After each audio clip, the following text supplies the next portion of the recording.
They said, "You only have $7 to your name," but I had more than they could see. You see, the $7 were just part of the illusion, the curtain. Behind it, in the silence of my soul, I was already rich. I closed my eyes and I saw what they couldn't. I saw my name engraved on buildings. I saw success greeting me like an old friend. I felt it. I lived it. Before a single dollar came. The moment you accept the outer world as truth, you've already surrendered your power. The moment you say, "I'm broke, I can't," or "it's too late," you've stepped out of creation and into illusion. But I stayed loyal to the unseen vision. I did not chase riches. I assumed them. I did not wait for millions, I walked in them.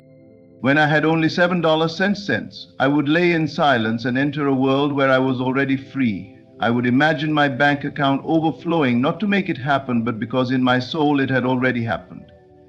That is the secret, to walk in the feeling of the wish fulfilled. To feel now what you once believed you needed to wait for.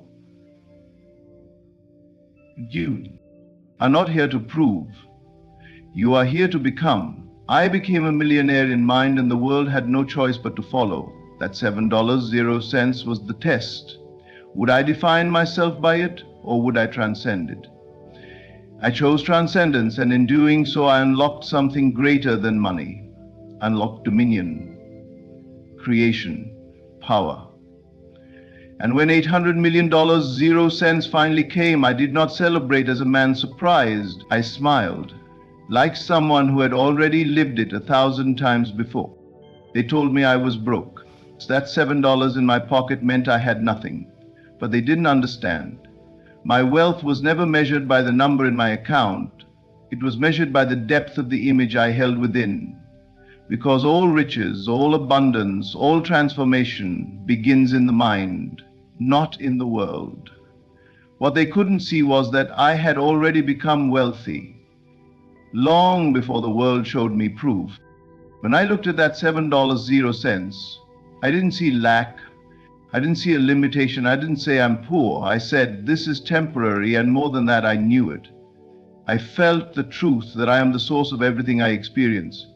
And that means that no amount of money, no bank balance, no external evidence could ever dictate what I was truly worth. I wasn't just holding on to a dollar bill, I was holding on to a vision.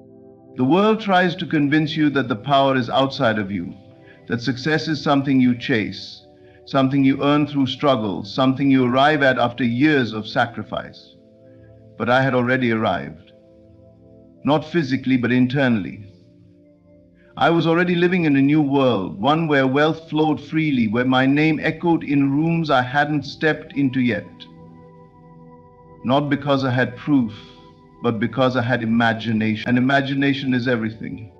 When I closed my eyes, I saw a version of myself far removed from that moment. Not a man with $7.00, but a man with millions. I saw myself walking differently, speaking with confidence, carrying a presence that could not be ignored. And most importantly, I felt it. Not as something I hoped for, but as something that already was. That's the secret. Living in the end, embodying the result before it ever shows up.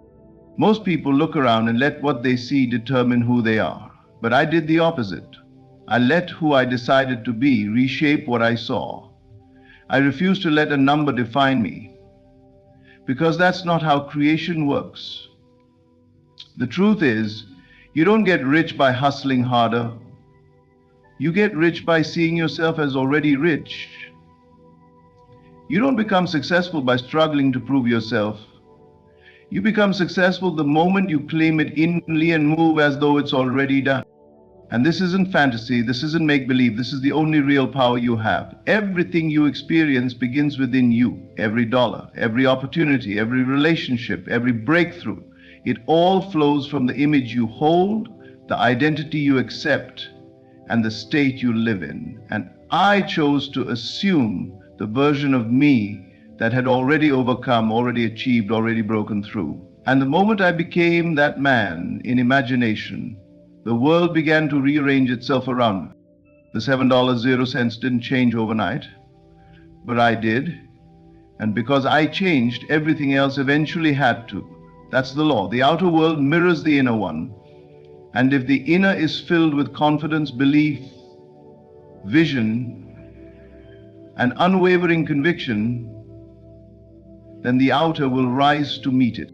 That is the true seed of wealth, not a bank account, but a belief, not a check, but a choice, not circumstances, but consciousness. I didn't need investors. I didn't need luck.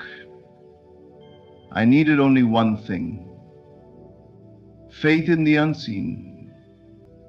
And with that faith, I nurtured the vision daily, fed it with feeling, protected it from doubt, and carried it within me like a treasure. So yes, I started with $7.00, but I held $1 million in my mind, and that mind, when disciplined and directed, has the power to create empires. The world thought I was broke, but I was already building wealth in the only place that mattered: within. The moment I looked at the $7.00 in my wallet, I knew I had a choice. I could stare at it, analyze it, stress over it, let it dictate how I felt, and spiral into doubt. Or I could ignore it completely, not out of denial, but out of understanding. I understood something most people never learn. The power is not in the current fact, but in the assumed outcome. I didn't dwell on the $7.00. I didn't give it the authority to define who I was. Instead, I dwelled in the feeling of the end. I assumed the result. I chose to live mentally in a world where I had already won. It's easy to get caught up in what you see: the bills, the lack, the delays, the unanswered prayers. But the secret is this: if you want the world to change, you must refuse to let the world decide how you feel. You must feel the way you would feel if everything you wanted was already yours. That is the essence of power. That is the path to transformation. I did not wake up every day thinking, how do I stretch this money? I woke up every day and stepped into a state of mind where I was already wealthy. I didn't ask, where will the money come from? I declared, it's already mine. I spoke, thought, moved, and rested as someone who had already reached the mountaintop. I didn't let the present moment fool me, because I knew circumstances are always lying to those who don't understand the truth. And the truth is, your reality begins with what you assume to be true. Assuming the end means you don't wait to see it before you believe it. You believe it and then you live as if it's already done. You're not faking it. You're not pretending. You're stepping into a new state of being, one where the desire has already been fulfilled. And when you do this, something shifts.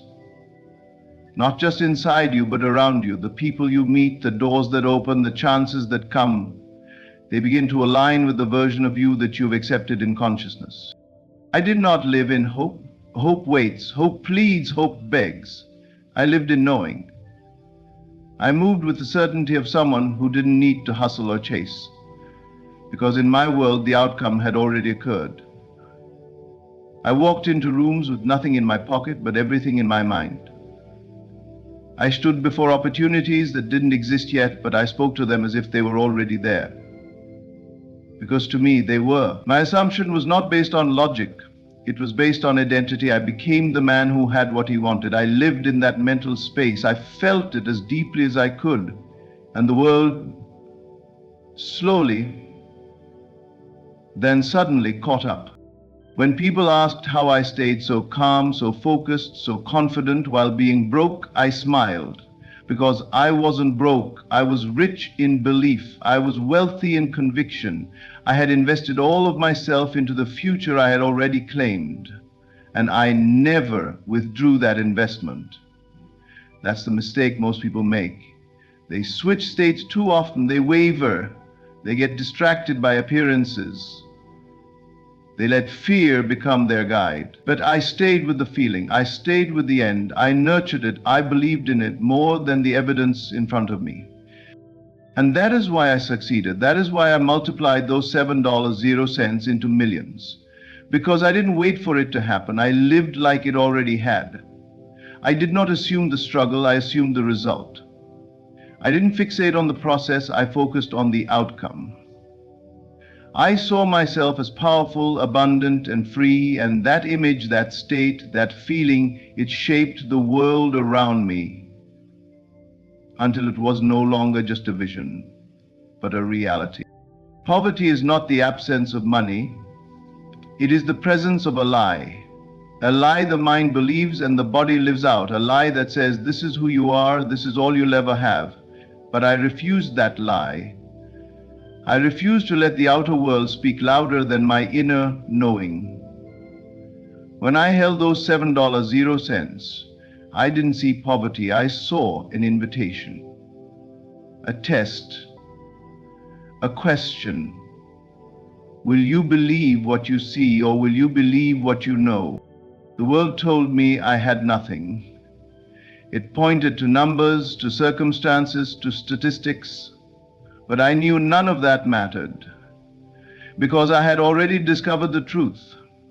What you experience is only the echo of your inner state. The outer world, no matter how solid it may seem, is a reflection, a shadow. It is not the cause, it is the result. And so I didn't fight the shadow. I changed the source of the light. I turned within. People ask how I made millions from $7.00. The answer is simple. I never accepted that $7.00 is the limit of my life. I understood that the true currency of this world is not money but consciousness.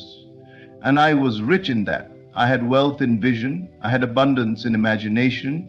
I had a vault full of belief. And that belief, that unseen power, began to write a new story. You must understand this. The mind, when left untamed, accepts anything the world throws at it. It bows to fear. It kneels before doubt. It becomes a slave to limitation. But when you awaken, when you realize that every moment is yours to shape, that the world outside cannot define the power within, you become unstoppable. That's what happened to me. I didn't deny the $7.00. I transcended it. I looked at it and smiled, knowing it had no authority over me unless I gave it some. The truth is, most people are not poor because they lack money. They are poor because they have accepted a poor image of themselves. They wear the identity of struggle. They rehearse lack in their thoughts. They believe in limitation more than they believe in possibility. But I chose differently. I chose to see myself as someone who already had it all. And from that state, everything changed. I didn't wait for the money to feel successful. I felt successful and the money came. I didn't ask for proof, I became the proof. I walked in faith, not the kind that begs, but the kind that knows. I knew the truth and I lived by it. That the outer world is plastic, malleable. It bends to the inner conviction of the one who refuses to settle for what is seen. Every great transformation starts here in the invisible. In that sacred space within you where you dare to dream a new dream, not because the world agrees, but because your soul insists. I let that inner reality speak louder than fear, louder than facts, louder than the voice of the past. I turned inward and found wealth, and that wealth began to rise like a tide, slow and certain, until it drowned every lie I had once believed. Poverty is a mindset, and once you see through it, you can never be trapped by it again. I passed the test not by collecting more, but by becoming more, by knowing that everything I desired already existed within me, waiting for me to accept it, to feel it, to live from it. That $7.00 wasn't the end, it was the beginning. It wasn't a sentence, it was a question. And I answered it with truth, with power, with vision. I didn't wait to become rich to feel wealthy. I didn't wait for a number in a bank account to validate who I was. I lived from the state of abundance long before the world had any evidence of it. I became the millionaire in consciousness before I ever made my first million. I walked, spoke, moved, and rested as if it were already mine, not as if it might happen, but as if it already had. This is the difference most never understand. They live toward their dreams, always reaching, always chasing. But I lived from mine as though I had already arrived. This is the law. Whatever you assume to be true, consistently and without contradiction, must harden into fact.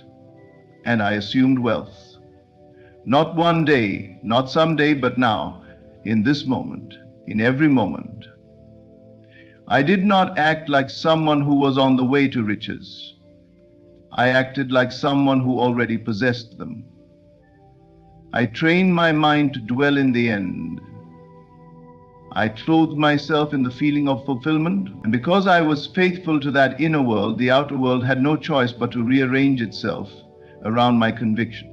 When you live from the state, you stop striving, you stop forcing, begging, manipulating, you stop exhausting yourself trying to make it happen. Instead, you rest in the knowing that it is already done. The doing flows naturally from the being. Action no longer comes from lack, but from alignment. Every step you take, every word you speak carries the vibration of completion. You're not trying to get there, you're simply expressing where you already are in consciousness. I would go about my day not as someone trying to become wealthy, but as someone whose wealth was established. When I made decisions, I made them from that higher identity. When I spoke to others, I spoke with the calm, certain tone of one who had nothing to prove. I didn't shrink in conversations. I didn't act desperate, and I certainly didn't let the world convince me to doubt what I knew in my spirit. Because I wasn't playing a part, I was the part. The state had claimed me, and I had claimed it in return. Living from the state means refusing to argue with appearances. It means you no longer let your senses dictate your belief. Even when the bank account was nearly empty, even when people doubted me, I didn't return to the old mindset. I stayed where I belonged, anchored in the assumption of abundance. And that assumption carried me. It opened doors I didn't know existed. It attracted the right people, the right ideas, the right moments, all aligned with the state I chose to dwell in. The moment you begin to act as if your desire is already fulfilled, you awaken power. Not just emotional power, but spiritual authority. You step into alignment with your true nature, the one that is never in lack. This world is moved by faith, not blind hope, but embodied faith, the kind that walks like it's already done, the kind that doesn't waver, the kind that doesn't look for permission from the outside. I did not wait, I became. And the becoming was not gradual, it was immediate in consciousness, even if the manifestation took time. But because I was already there within, the journey didn't feel like waiting. It felt like watching a delayed reflection catch up to me. I didn't doubt the mirror just because it lagged. I knew what I was projecting, and I knew it had to come. So I invite you, stop living toward the life you want, start living from it. Don't act as if it's coming, act as if it's already here. Dress like it, walk like it, speak like it, think like it. That's how you shift timelines. That's how you collapse delay. That's how you become what you already are.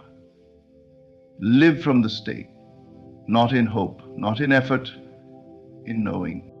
I didn't get here by wishing once. I didn't imagine it once and forget about it. I return to the image daily, sometimes hourly, not out of desperation, but out of devotion. Repetition is not for the world, it's for the mind. It's how the inner soil accepts the seed of a new reality. I wasn't trying to force anything. I was simply affirming what already existed in me. Over and over again, I returned to that image of myself. Powerful, wealthy, secure, free. And with every repetition, it grew more real, first in my mind, then in my world. This is what most people miss. They assume that one burst of inspiration is enough to change their lives. But a single thought, no matter how beautiful, is like a spark. If it's not fed with attention, it dies out. So I fed it. I gave it life by returning to it. I saw myself sitting in rooms I hadn't entered yet. I saw bank balances that had yet to exist. I walked through my days with a feeling of completion. It wasn't about hoping, it was about knowing and reminding myself of that knowing again and again. Repetition is not about control, it's about alignment. I wasn't trying to bend the world to my will, I was bending my own awareness to match the truth I had chosen. When doubt whispered, I returned to the image. When fear spoke, I went back to the state. When nothing in the outside seemed to change, I went deeper within. I didn't panic. I didn't chase. I embodied. That's the difference between those who manifest and those who merely wish. They don't let the outer world shake the inner conviction. I didn't repeat affirmations like a robot. I felt the truth behind them. I tasted the reality I was imagining. I made the vision feel like memory, as if it had already happened. The more I returned to it, the more natural it became. It stopped feeling like a dream and started feeling like home. The mind doesn't reject what feels familiar, so I made success familiar. I made wealth comfortable. I made abundance normal. And once it became normal in my consciousness, it had to show up in my life. People saw the millions, but they didn't see the mental rehearsal. They didn't see the quiet moments where I turned away from the noise of the world and returned to myself. They didn't see me close my eyes and feel the weight of a future that had already happened in my mind. And yet, that's where the real work was done. Not in the hustle, not in the grind, but in the consistent returning to a truth greater than circumstance. The world moves according to pattern. Repetition carves that pattern deep into the fabric of your reality. It's how belief becomes automatic. It's how the old story loses power. You can't just touch the new image once and expect transformation. You have to live with it, walk with it, fall asleep with it, wake up with it, until it becomes the only story your mind accepts. That's how the world catches up, not by force, but by resonance. I didn't chase, I didn't beg, I became. And I became by repetition, quiet, steady, unshakable repetition. I wasn't looking for signs. I was embodying the signal. I wasn't hoping to attract wealth. I was tuning into the frequency where wealth already existed, and once I locked into it and stayed locked in, the world had no choice. It had to reflect what I consistently assumed to be true. That's the secret. Repetition creates reality, not through striving, but through saturation. The image you hold most often becomes the life you live, so choose wisely, then return to it, again and again, until there is no difference between who you are and who you imagine. No one saw it but me, no one believed it but me, and still I walked forward as if the outcome were already secured. My $800 million, 0 cents, was not the fruit of hustle or grind, nor was it the gift of coincidence or luck. It was born from something far more subtle and infinitely more powerful. Faith in the invisible. A quiet, persistent inner knowing. I felt it long before the world gave me permission to. I trusted it when there was nothing yet to hold in my hands, because faith does not look for evidence. Faith creates it. Most people think power lies in action, in doing more, pushing harder, staying busy. But the only true power is inner conviction, unshaken belief in what cannot yet be seen. I didn't need proof to believe. I didn't wait for confirmation to trust.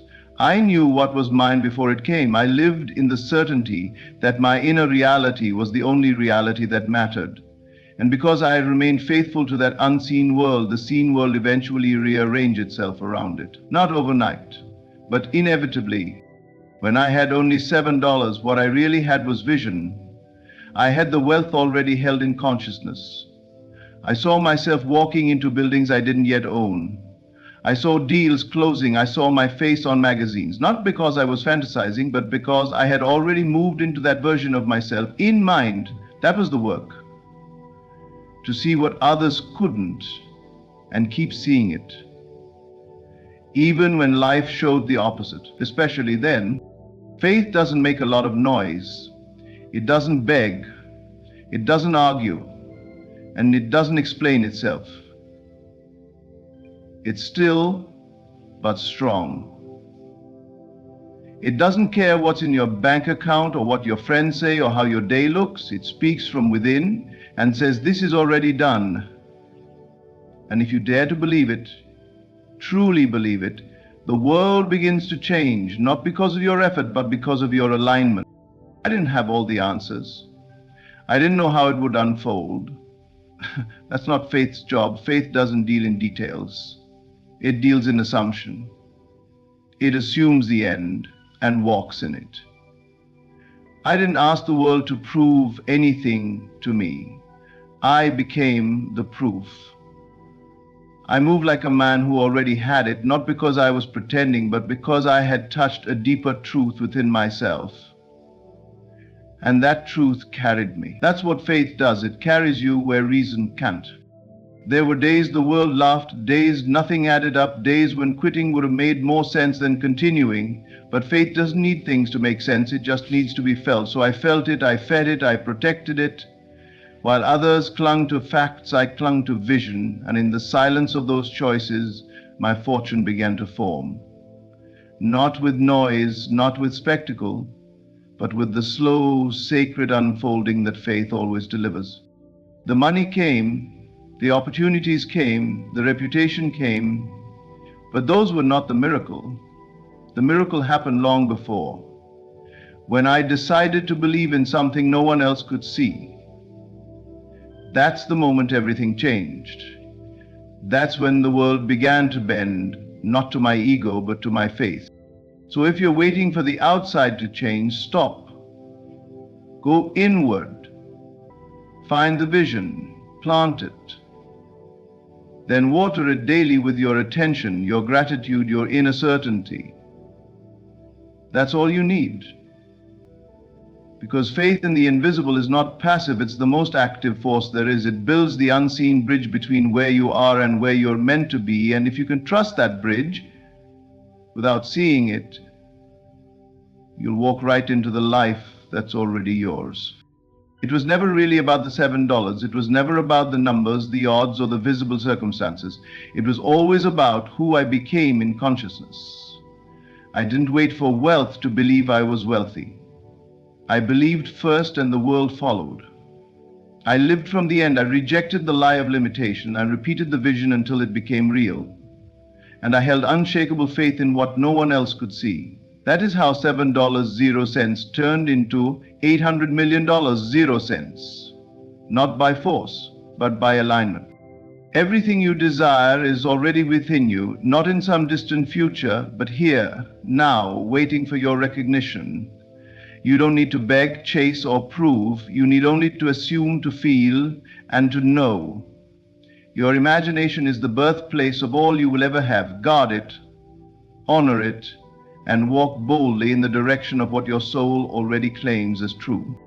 Thank you for walking this journey with me, where the unseen becomes seen and the impossible becomes inevitable.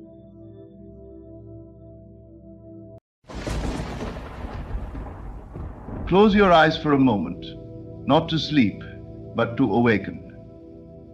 For it is not in effort, but in awareness, that transformation takes place.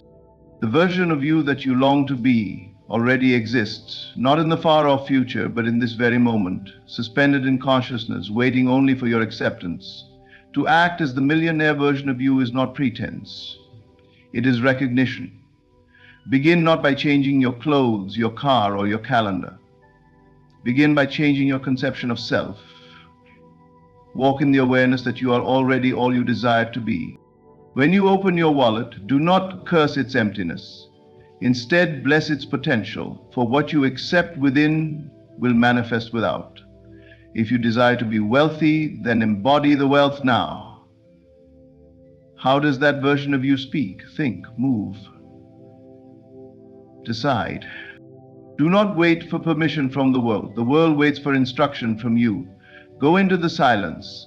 There, assume the tone, the feeling, the energy of abundance. Do not wish for wealth. Be it.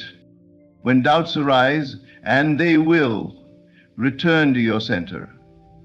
Say quietly to yourself, "This is who I am now." Not someday, not when circumstances agree. Now. You must not strive to become. You must accept that you already are. The world may laugh at your boldness, let it. The truth does not require applause. Live today in the feeling that all is yours already. And in time, the world will echo your inner claim with evidence. You are not hoping for a different life. You are remembering who you truly are. Act from that remembrance. Spend from that confidence. Walk in that knowing. This is how you act as the millionaire version of you. You are not waiting to become wealthy. That is the great illusion, the belief that wealth is somewhere out there in the future, waiting to arrive when certain conditions are met. But the truth is far simpler and far more profound. You become wealthy the moment you assume that you are. And when you do, the world has no choice but to reflect it. Imagination is not daydreaming, it is not fantasy, it is creative power in its purest form. What you imagine with feeling, you clothe in form. The outer world is nothing more than a mirror, and it reflects faithfully the images you hold within yourself, those to which you give life through repetition, belief, and emotion. You are not shaping your world through action first. Action is the echo. The true cause lies in the unseen. Before any wealth appears in the physical, it must be conceived in the mind and felt in the body. When you imagine yourself as wealthy, when you fully embody that idea, something shifts. Not out there, but within. You begin to make decisions differently. You carry yourself differently. You perceive differently. You attract and repel based on that new identity. Many people believe that imagination is childish or make-believe. But look around you. Everything that is man-made was first imagined. The chair you sit on, the house you live in, the clothes on your back, all once lived in the unseen. Someone imagined them, believed in them, and held to that vision until the world responded. Why then would your own life be any different? The mistake most people make is that they live in reaction. They observe what is and accept it as final. They look at their bank account, their job, their circumstances, and say, "This is who I am." But this is not who you are. This is who you were. It is merely the result of past assumptions, past beliefs, and past imaginings. If you do not like what you see, then it is you. You change not by force, but by vision. You sit quietly, you close your eyes, and you see yourself differently. You feel what it's like to have more than enough. You taste the freedom of choice. You hear the confidence in your voice. You walk in that scene, not looking at it as a distant observer, but participating in it now in the first person. You make it vivid. You saturate it with feeling. You believe it, not because you see it, but because you know it. And then you carry that feeling into your day. You hold it like a sacred secret. You act, speak, and think from that new state, not toward it, but from it. You declare, "I am." That is the key. The moment you shift your identity, reality has no choice but to conform. It may not happen instantly. There may be echoes of the old state for a while. But if you persist in your assumption, it must materialize. So you must stop waiting. Waiting implies it is not yours. Hoping implies doubt. Needing implies lack. Instead, be it. Feel it. Trust it. Your imagination is the doorway. It is not a suggestion, it is the blueprint, it is the law by which all things come to be. Every day, revisit the image of who you desire to be, not with longing, but with conviction. Make it real to you, make it normal, make it inevitable, and soon the world around you will bow to that inner command. For what is imagined with feeling must become fact. The only thing you ever truly possess is your state of being, not your car, not your house, not your job, not even your name. These are all temporary conditions, changeable, unstable, subject to decay and loss.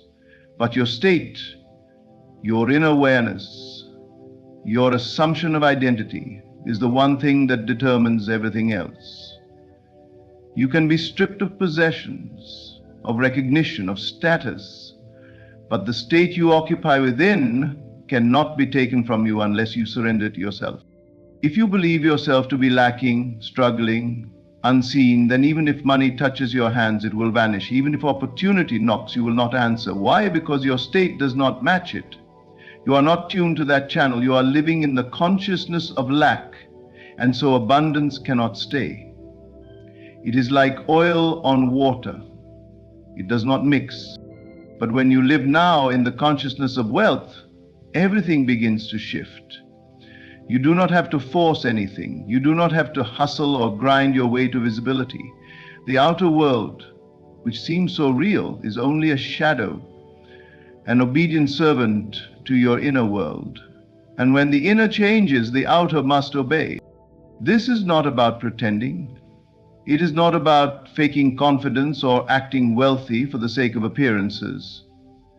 It is about identifying yourself inwardly as one who already has, already is, already lives in fullness. And when that becomes your truth, the world begins to echo it. You walk differently when you are not trying to get something, but when you know you already have it. You speak differently, with calm and certainty. You are not desperate, you are not chasing, you are allowing. And this subtle shift, the movement from striving to being, is the birthplace of all manifestation. You do not need to know how it will come. That is not your role. Your role is simple: to dwell in the state of the wish fulfilled, to feel now what it would feel like if everything you wanted were already yours. Not someday, not if you're lucky, but now. The world around you is a loyal mirror. If it seems cold or indifferent, check the state you are in. If it seems full of obstacles, ask yourself what story you've been telling internally. Everything out there is only reflecting what's going on in here. People think they need to change their job, move to a different city, meet different people. But these are effects, not causes. Rearranging shadows does not change the source of the light. The true shift happens within. Occupy the state of wealth, of success, of peace, whatever it is you desire, and let the world respond to that. It will, it has to. It is bound by the same law that governs the rising of the sun and the falling of the rain. You can test this today, right now. Without moving a muscle, you can assume the feeling of already being the person you dream of becoming. Close your eyes and feel it real. Let it soak into your bones. Carry that with you and watch what happens. It may not unfold exactly as you imagine, but it will come. It will come in the form that most faithfully matches the state you dwell in. So choose your state carefully, revisit it often, guard it fiercely. For your state is not just a mood, it is your creative center. And in that center, everything you seek already lives. All things follow consciousness, because consciousness is the only reality. Don't reach for money. Don't strive, grasp, or chase after it. These actions are born from the belief that you don't already possess it, that it is somewhere out there, away from you, withheld. But that belief itself creates the very distance you wish to close. You must instead embody the emotional tone of already having it, that feeling. Calm, secure, grateful, free is the secret gateway through which it enters your life. Everything begins with a feeling.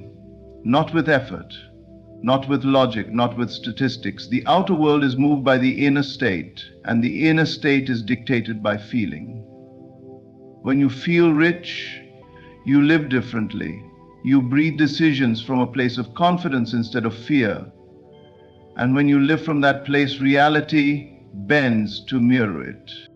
To truly manifest wealth, you must dwell in the end, not think about it as a concept, but feel it as a lived reality. It is not enough to say, I want to be rich. You must become emotionally involved with the idea of already being rich. How would you feel if it were already done?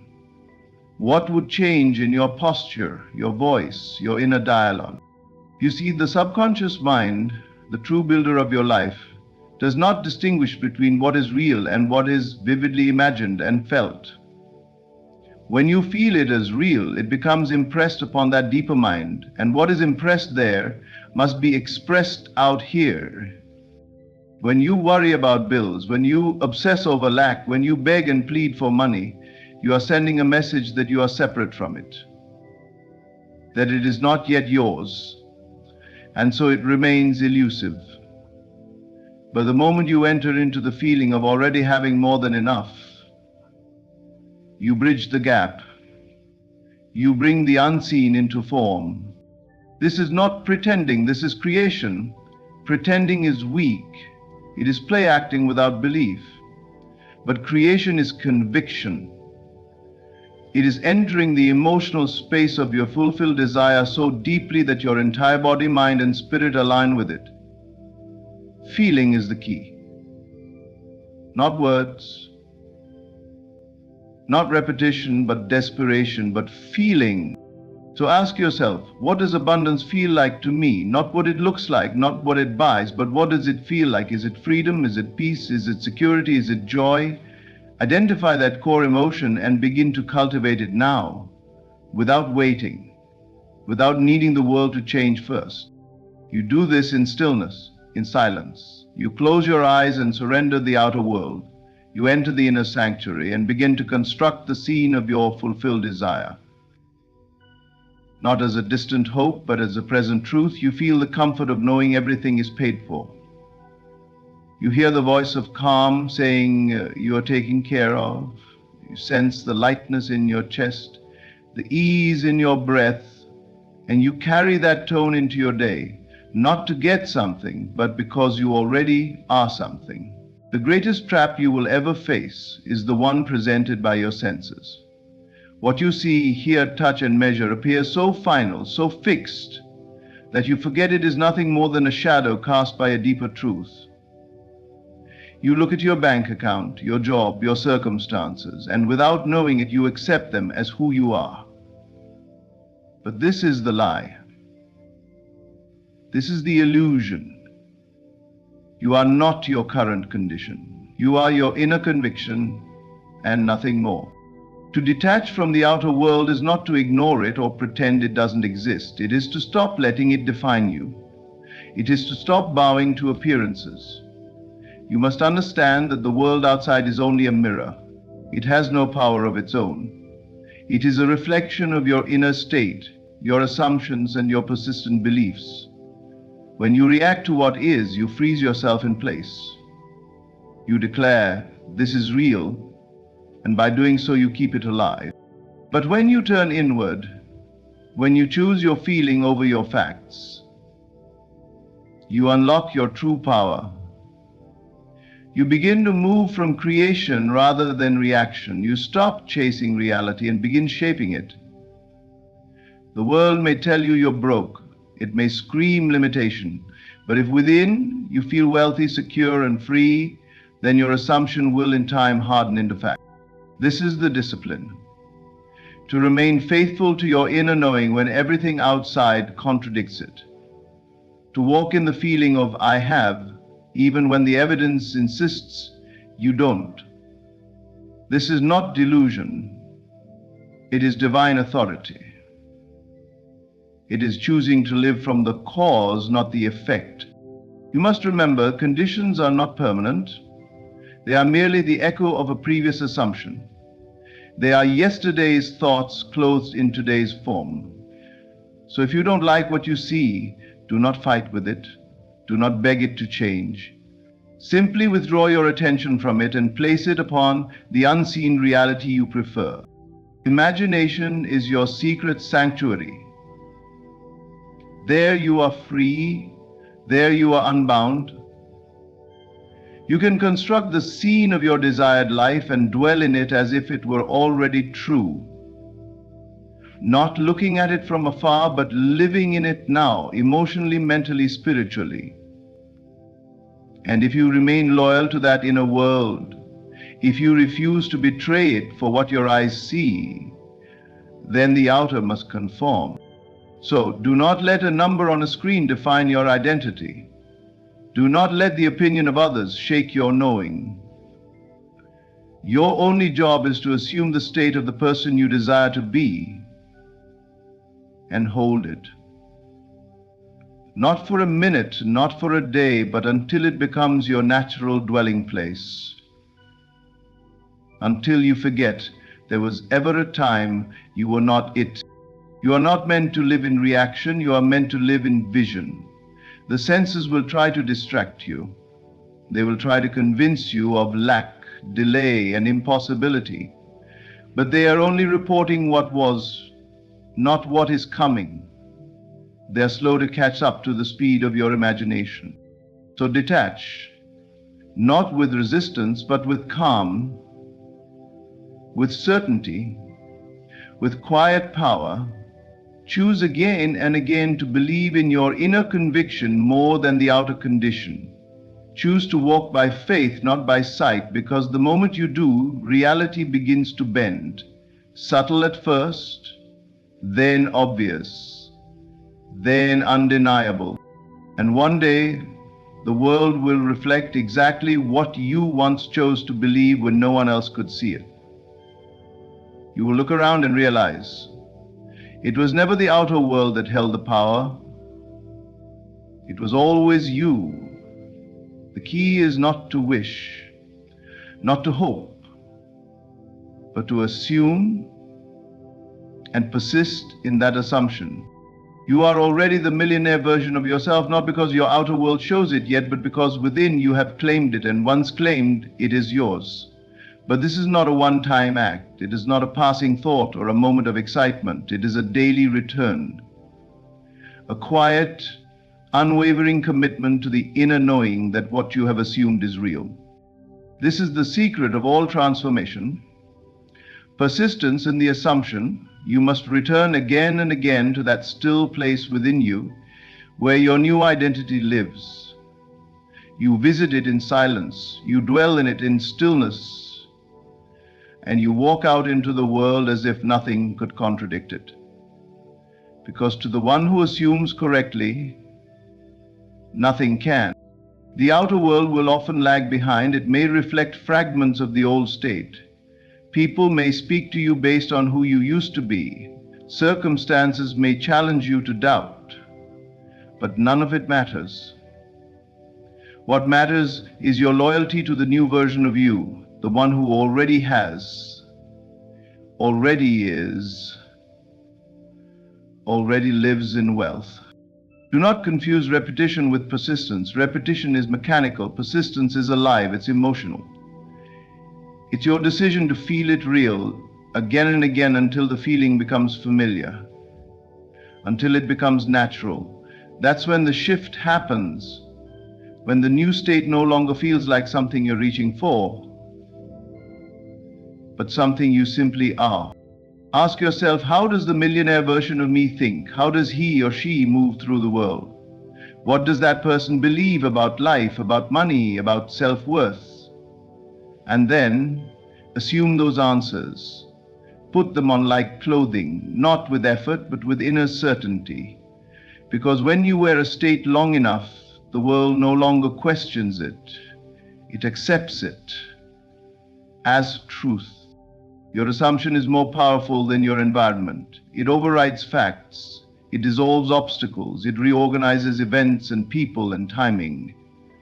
But only if you hold to it. You cannot shift from assumption to doubt and expect the world to stay in alignment. You must return. Again and again, you must persist. This persistence is not hard, it's not a struggle, it's gentle, it's sacred. You wake up in the morning and align. Before the noise of the world enters, you anchor yourself in the feeling of already having. You return at night just before sleep when the conscious mind loosens, and you impress the subconscious with your truth. I am already it. Between waking and sleeping, you remain faithful. Not perfect, not rigid, but faithful. When doubt whispers, you don't argue, you don't fight, you simply return. You rest in the knowing. You let your inner conviction speak louder than your outer senses. This is the game of the awakened soul, to know that the world is clay and your assumption is the hand that shapes it. But shaping takes consistency.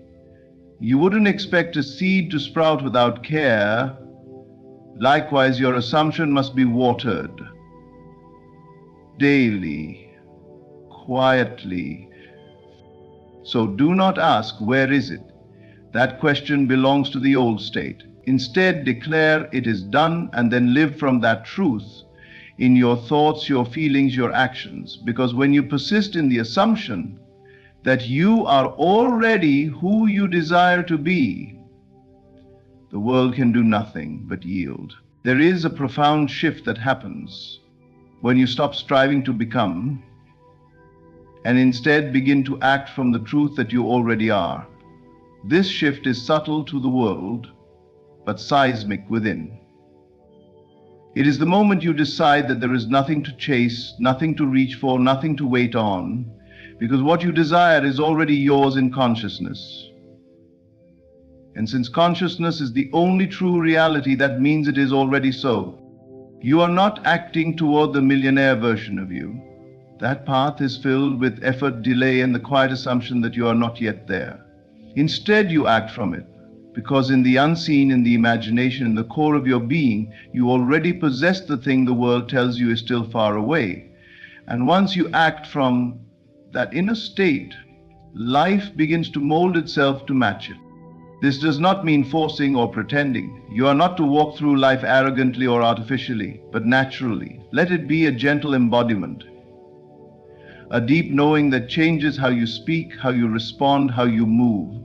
The person who already is never needs to prove. They move in certainty, they carry peace, not urgency. When you move from the state of already being it, you no longer ask for signs. You no longer wonder when or how. Those questions only arise from the belief that it is not yet yours. Instead, you make choices from your new identity. You think, what would I do if I already had it? And then you do that. Not because you're trying to make something happen, but because that is who you are now. The world will try to convince you otherwise. It will say, be realistic, look at your circumstances, but the awakened soul knows better. You are not here to react to the outer, you are here to create from the inner. Your imagination is not fantasy, it is the blueprint of your becoming. And the moment you act from it, you fuse with it. Imagine a stage play. The actor who truly becomes the role doesn't think about how to get there. They act from the character, moment to moment. The audience believes it. Not because it's real yet, but because the actor believes it first. And so must you. You are not preparing to be the millionaire version of you, you are stepping into it. Now, this inner assumption expresses itself outwardly in the smallest of ways. How you carry yourself, the decisions you make, the boundaries you set, the way you invest your time. Each action taken from the state reinforces the state, and every time you act from it, the old state loses power. Eventually, it dissolves.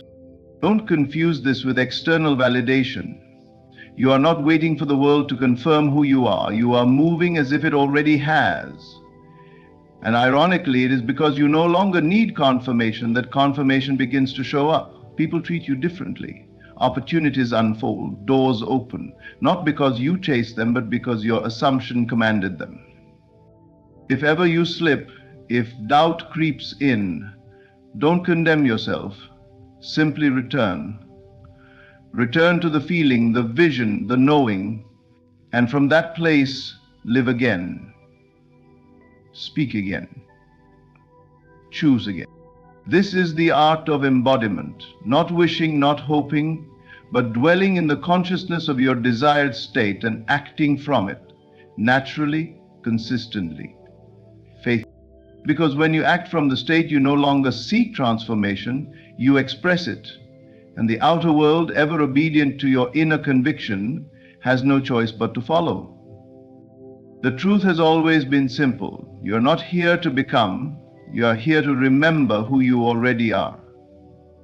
The millionaire version of you is not some distant dream waiting to unfold. It is a present reality waiting for your recognition. Through imagination, through persistence in assumption, through detachment from the scene and through acting from the state rather than toward it, you awaken to the truth. Your world is nothing but the shadow cast by your inner state. Live now as though it is done. Think from the end. Feel from the wish fulfilled. Do not concern yourself with time or appearances. The world will always bend itself to the shape of your self-concept. You don't have to chase or beg or force because you already are. The moment you claim it within, you begin to see it without. So I remind you, walk with the quiet certainty of someone who knows their imagination creates reality. Stay loyal to the vision, even in the silence, especially in the silence. The world is shifting in ways you cannot yet see. Your only task is to remain faithful to the state of being, the one who already has. Thank you for listening, and thank you for remembering your power. It's already yours. You are not behind, you are not late, you are exactly where eternity placed you. The dreams you've nurtured quietly, the desires you've held in sacred silence, they were never ignored. They were never denied. They were simply being prepared. Because your time has come. There is a rhythm to this life that does not follow the ticking of man's clock. It follows something far more ancient, far more intelligent. Divine timing. It sees what you cannot. It weaves what you could never plan. And when it is your moment, no force in heaven or earth can prevent it. What is yours will come. Not because you fought for it, but because you aligned with it. You must understand this truth. Desire is not an empty wish. It is revelation. The moment you felt it, your heart saw a future your eyes hadn't caught up to. Desire is the whisper of destiny calling you into remembrance. And now that you remember, you must trust. No more watching the clock. No more checking your phone for signs, for validation. The real change is never out there. It happens in here, in the quiet acceptance, in the inner knowing. Let the world say what it wants. Let the noise rise and fall. You are not disturbed. You know. Your time has come. Feel it. Not tomorrow, not someday. Now. Live today as though the prayer is already answered. Walk as though the door has already opened. Speak as if the blessing is already in your hands.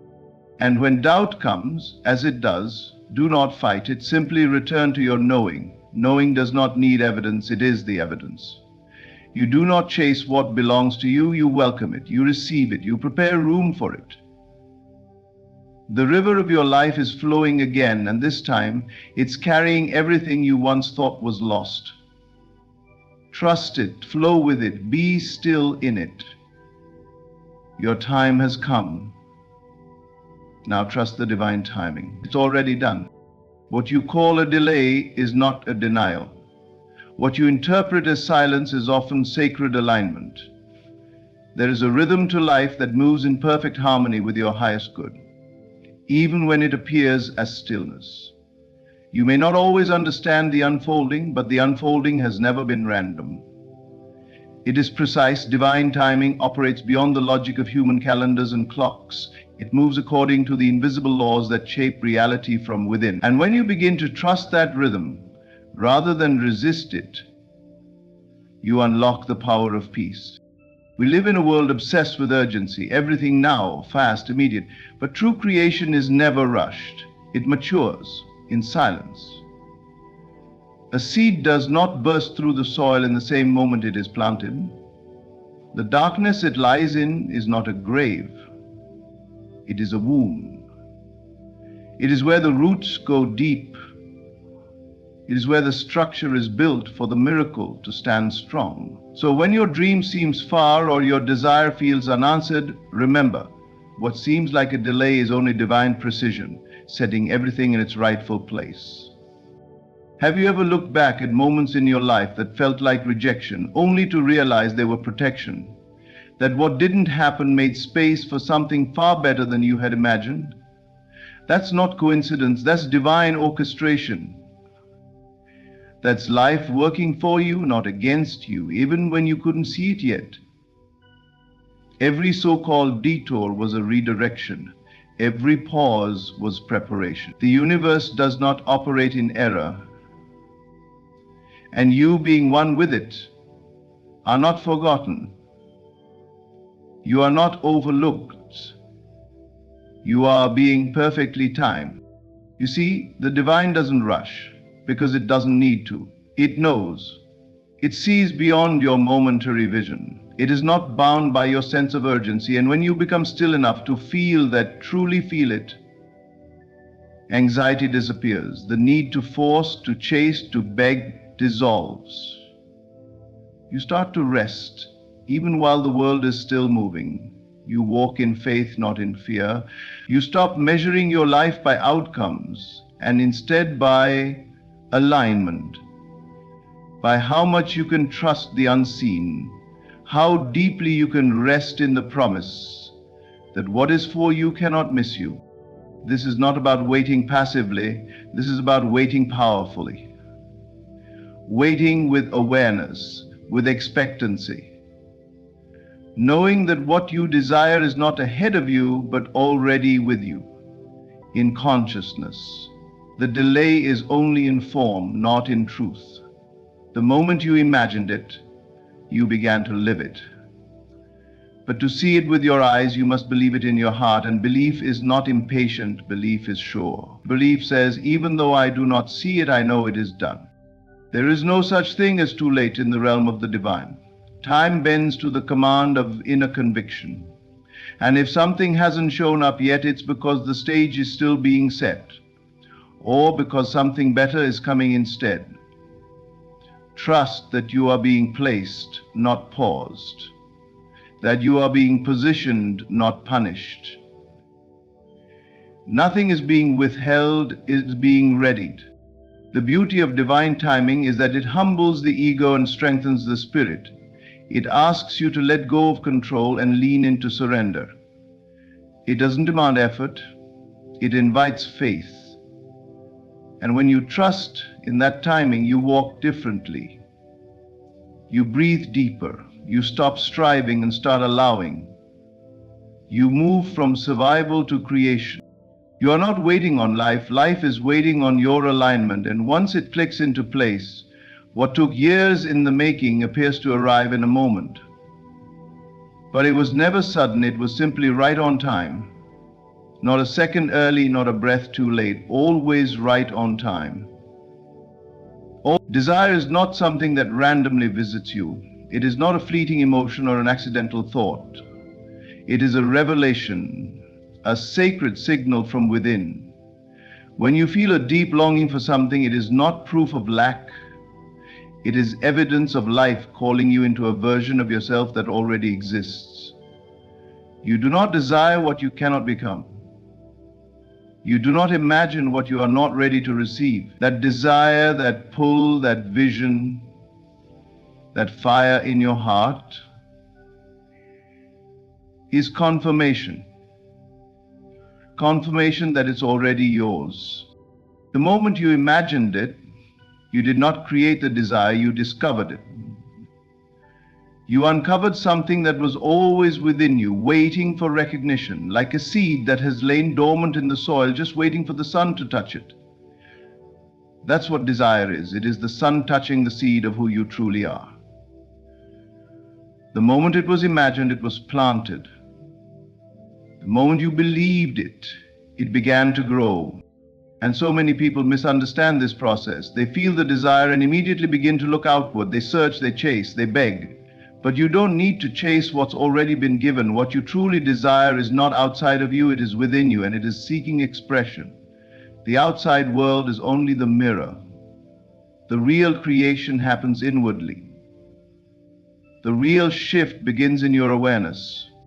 Think of it like this. The moment a woman knows she is pregnant, the child is not yet visible, but she is already a mother.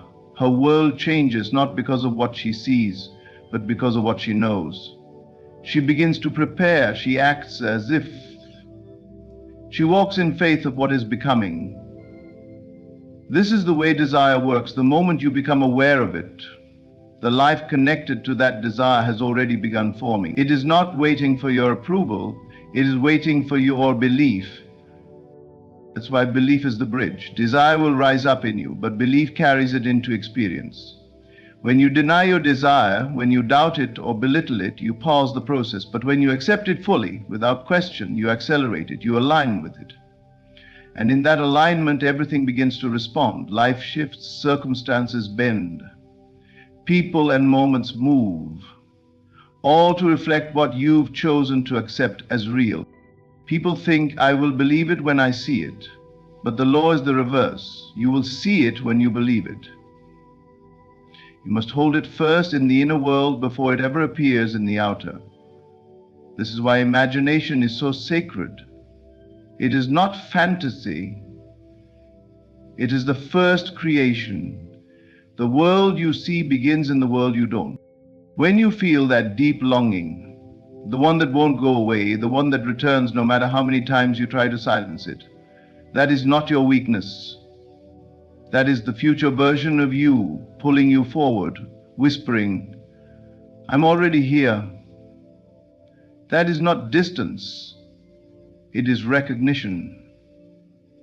You've already met the life you're destined for, just not in physical form.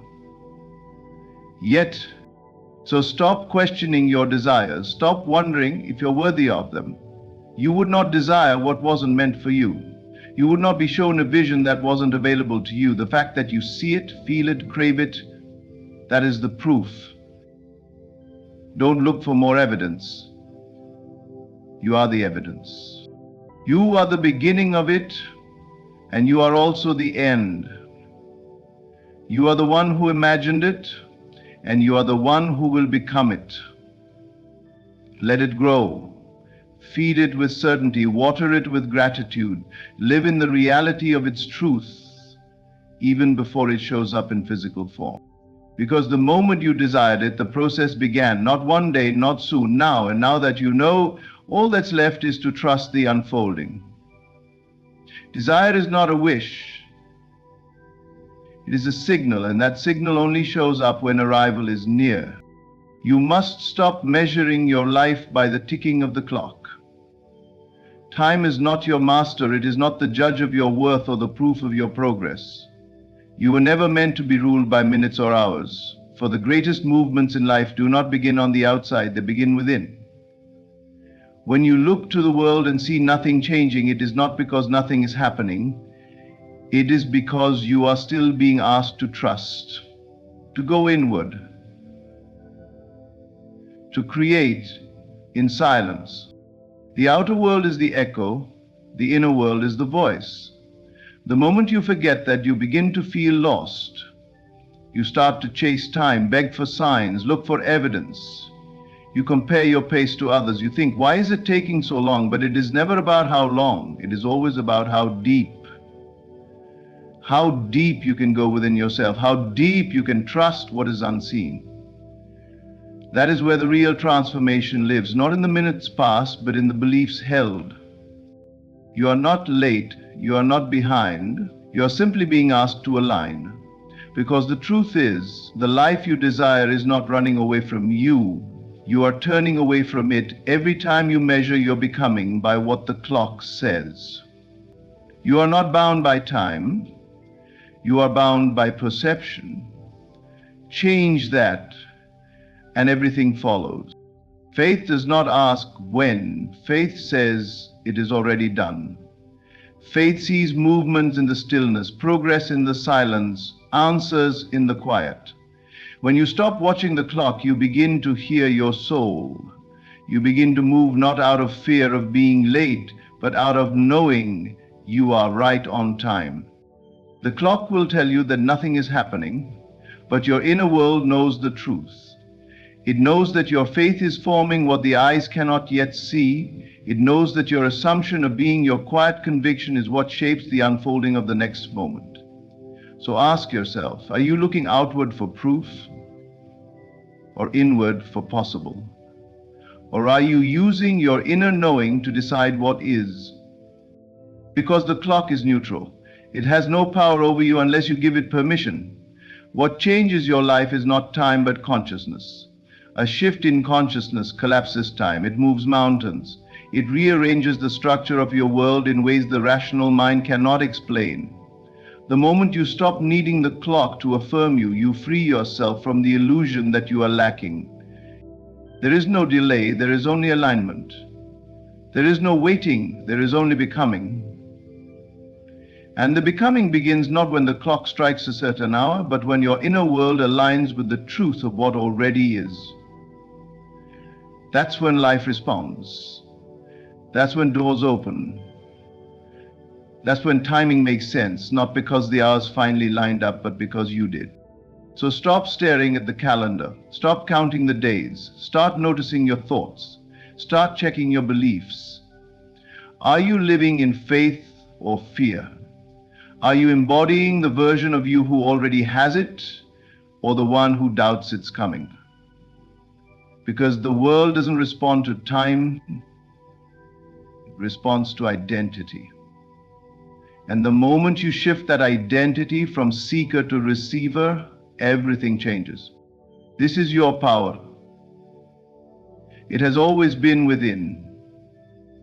The world you desire will appear not when the clock says so, but when your spirit knows so. And that knowing lives within you now. Not tomorrow, not next year. Now. Your doubt delays, your belief delivers. It is as simple and as powerful as that. The moment you entertain a question about whether it will happen, whether you are worthy, whether it's even possible, you shift yourself into delay, not because the universe has denied you, not because the path has changed, but because your own awareness has. The delay doesn't come from the world. Every thought you hold is a command. Every assumption you accept becomes law. When you doubt, you tell the world to pause. You say, I am not ready to receive. You cut yourself off from the unfolding that was already moving toward you. And the most dangerous part? It doesn't always feel like doubt. It often comes dressed as logic, reason, responsibility. I'm just being realistic, you might say. But reality bends to belief, not the other way around. What you affirm consistently with conviction and persistence must come to pass. There is no confusion in the universe. There is only alignment. And the moment you choose certainty over confusion, faith over fear, you move, you draw things to you not through effort but through embodiment. You become the version of yourself who already has it, already knows it, already lives it. And the world responds to that version.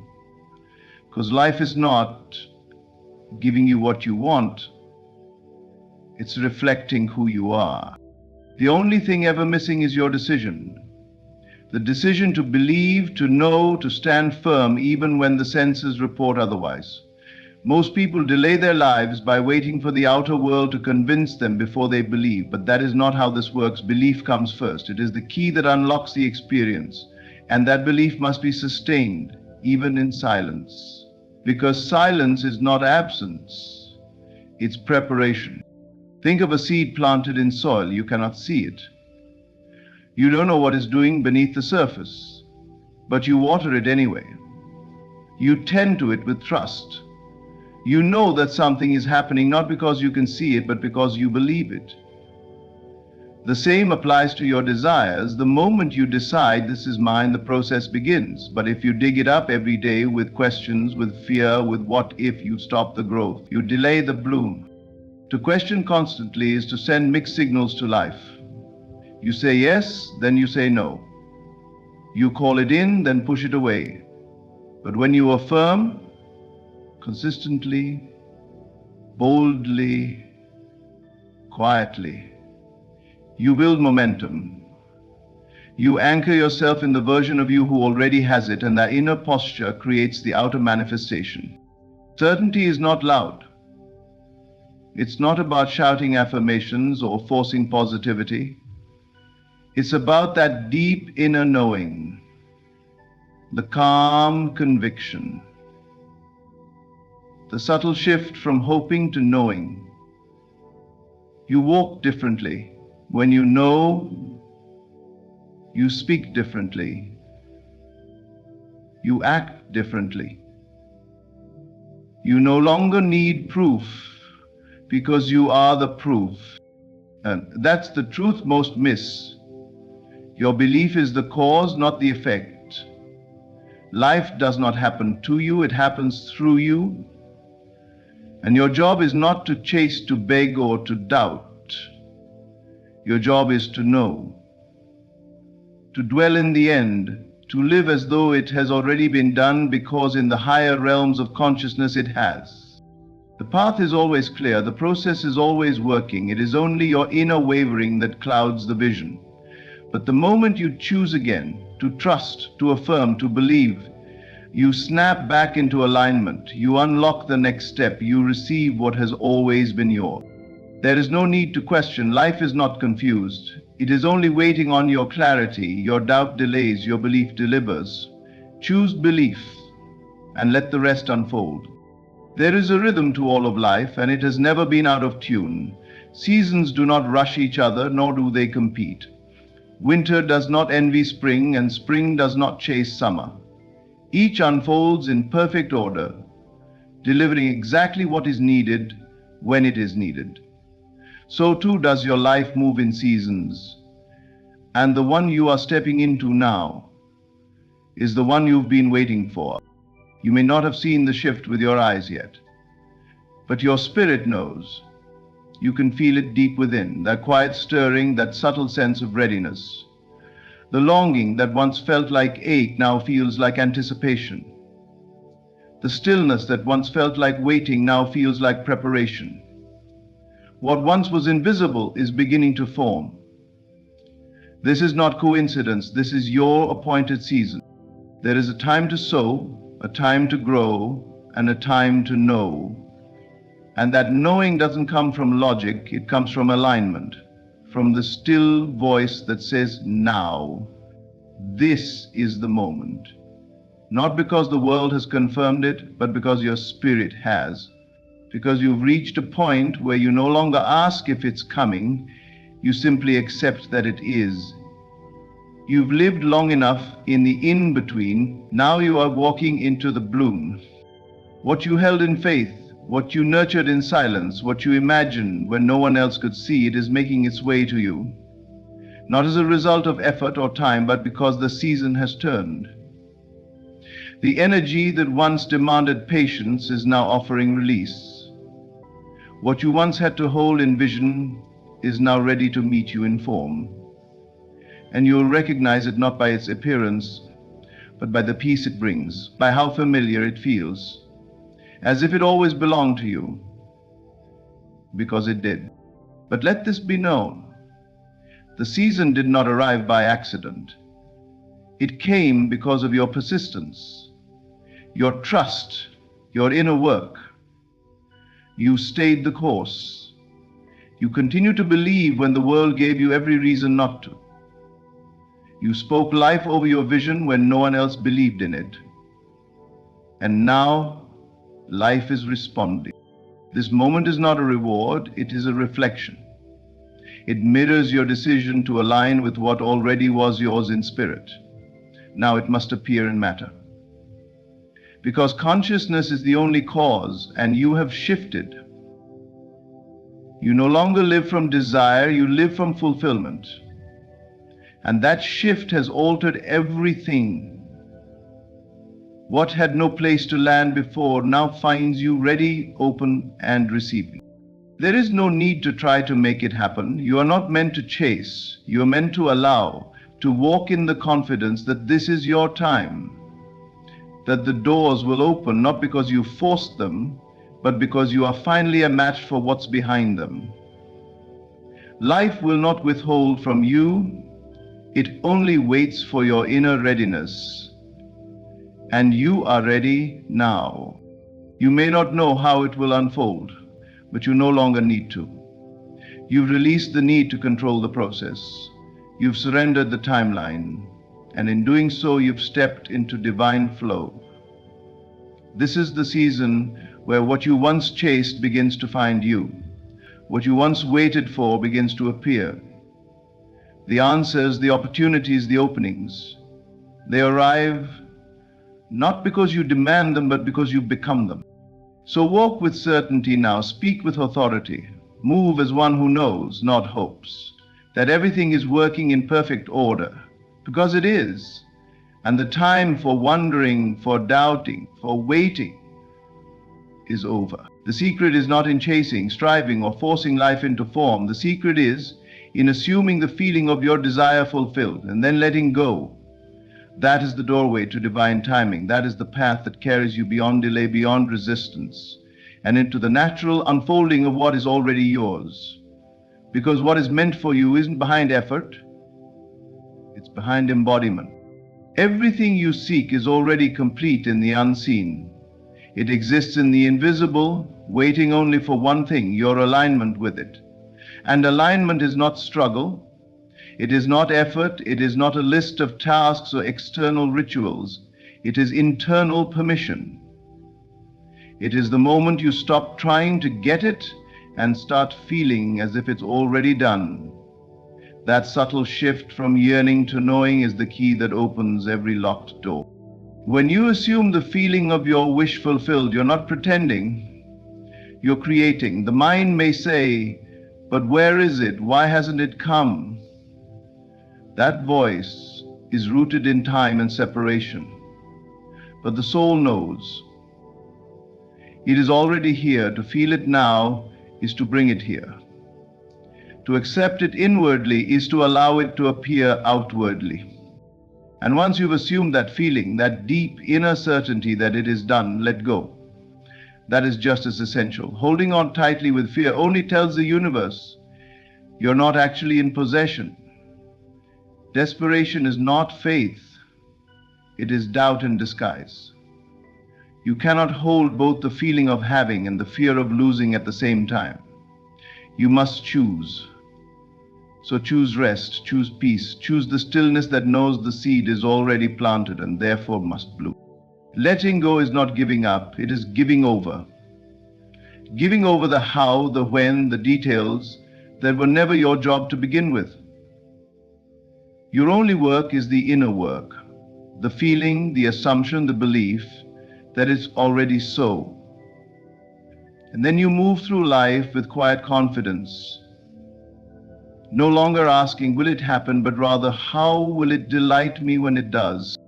That is where miracles live, in the surrender, in the space where you no longer need to force the outcome because you are already living in the result. The energy of receiving is soft, relaxed, open. When you feel it real and let go, you become magnetic. You become a match for the very thing you desire because you stopped desiring and started being. You don't need to rehearse it in your mind 100 times. You don't need to beg the world to agree with your vision. You only need to embody it. Carry the feeling with you the way you wear a favorite garment. Silently, comfortably, confidently. You don't walk through the world asking if your coat is still on, you know it is. so too must you wear your assumption. Live from the end, not toward it. Feel now what you used to postpone for someday. Someday is a myth. There is only now. And in this now, you can choose to align, to embody, to relax into what already belongs to you. Divine timing is never late, never confused. It is exact. And the moment you align with your vision, without gripping it, it starts moving toward you. Not because you chased it, but because you became it. So assume the feeling, let it wash over you, let it become your new home. Then release it into the unseen, knowing it's done. This is not denial of reality, it is mastery over it. Because reality bends to assumption.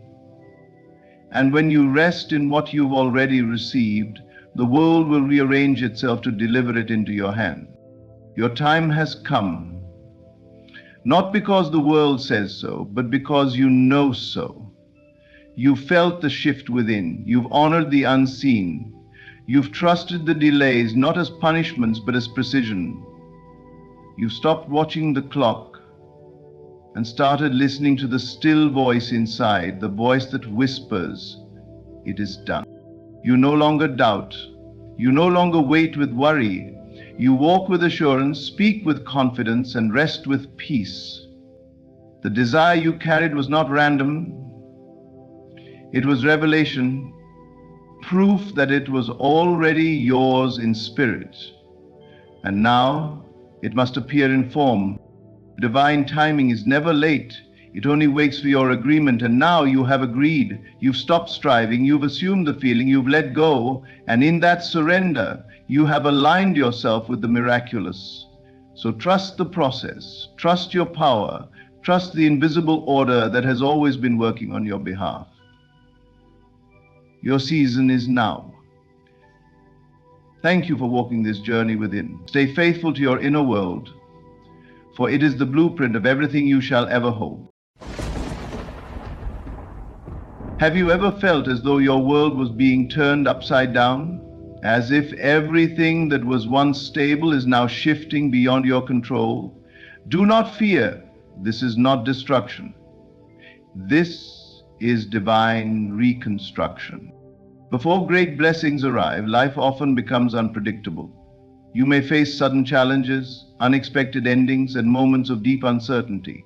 But understand this, God never subtracts without the intent to multiply.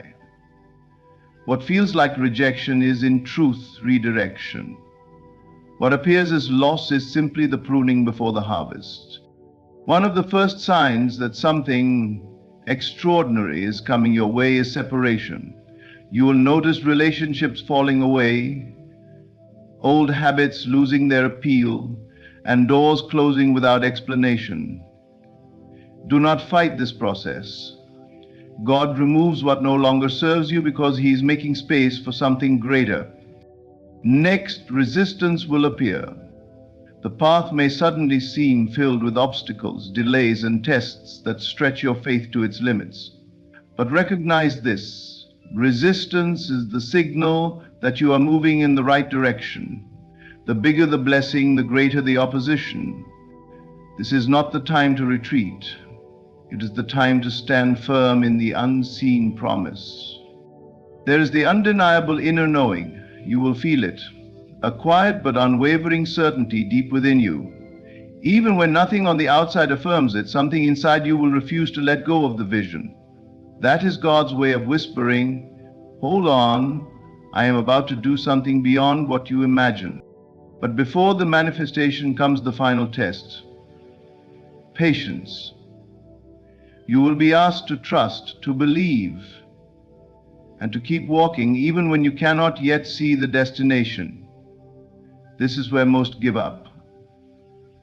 But those who endure, those who trust despite the silence, will walk into a reality far greater than they ever prayed for.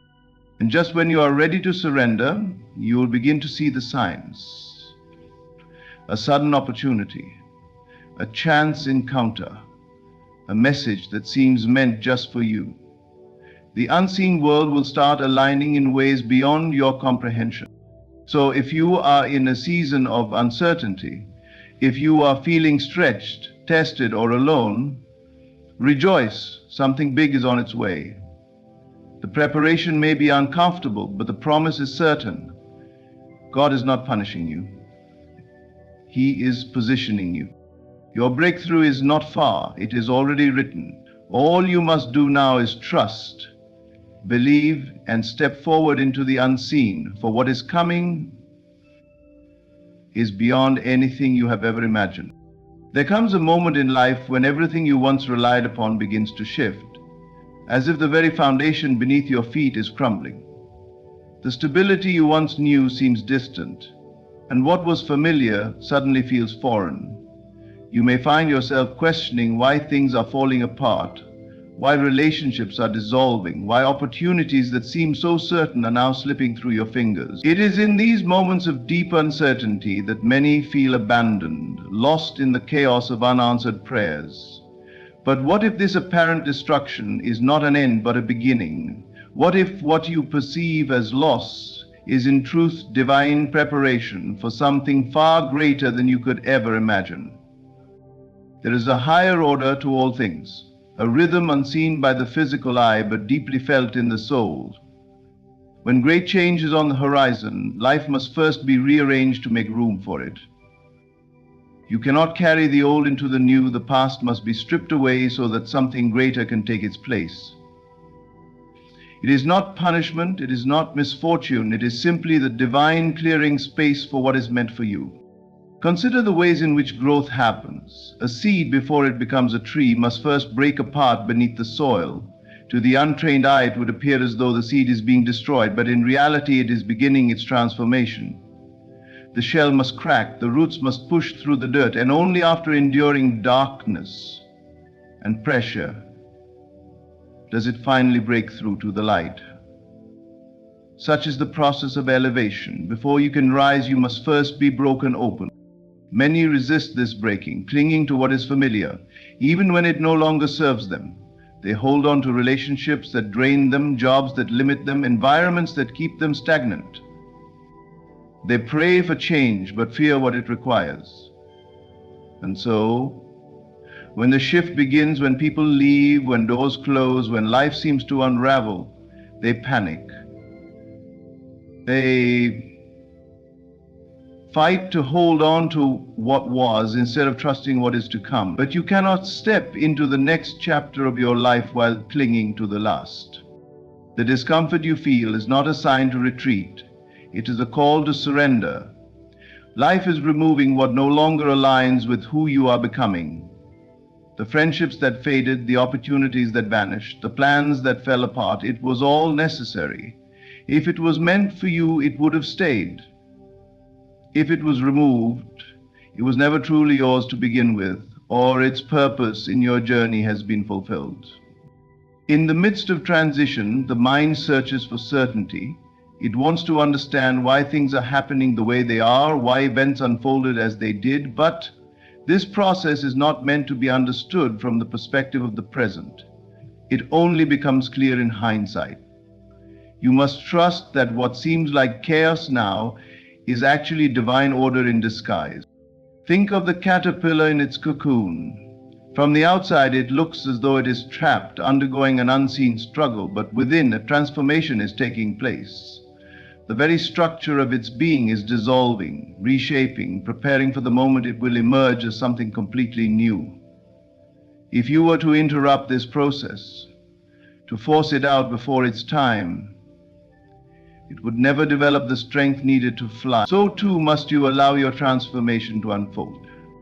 At times the breaking will feel unbearable. You will question why things are happening the way they are. You may feel as though you have been abandoned by life itself, as if everything you work for has been taken from you without reason. But in those moments, remind yourself that you are not being destroyed, you are being redefined. You are not losing, you are being positioned for something greater. There is no elevation without disruption. There is no growth without discomfort.